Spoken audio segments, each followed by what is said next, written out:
3 महिन्यांपासून घुंगरू कला केंद्रात काम करत नव्हती अशी माहिती घुंगरू कला केंद्राचे चालक अरविंद जाधव यांनी दिली आहे। त्यांच्याशी बातचीत केली आहे आमचे प्रतिनिधी प्रसाद शिंदे यांनी। अहिल्यानगर जिल्ह्यातील जामखेड येथील कला केंद्रावर नृत्य करणारी नृत्यांगना दीपाली पाटील यांनी आत्महत्या केल्याचं उघड झालेलं आहे आणि त्या ज्या कला केंद्रावरती काम करत होत्या त्या केंद्र चालक आपल्या बरोबरच आपण त्यांच्याशी बातचीत करणार। काय सांगताल, त्या किती दिवसापासून आपल्याकडे कामाला होते? गेली एक 6-7 महिन्यापूर्वी ते आपल्याकडे होते, पण नंतर त्याच्या मध्यंतरी काळानंतर ते 2-3 महिने आपल्याकडे आता काम करत नव्हते। दीपाली पाटील या मूळ राहणार कल्याणच्या होत्या।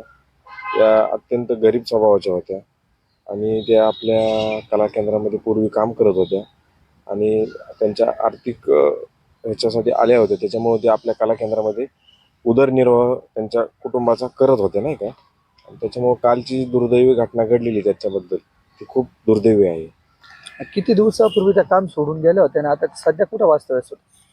त्या गेली 2-3 महिन्यापासून आपल्यापासून काम सोडून गेल्या होत्या आणि आता जामखेडमध्ये तपनेश्वर भागामध्ये त्या मैत्रिणीबरोबर राहत होत्या।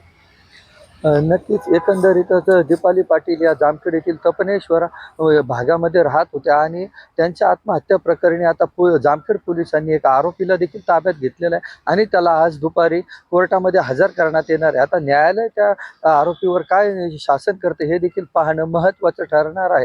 प्रसाद शिंदे, NDTV मराठी, जामखेड, अहिल्यानगर।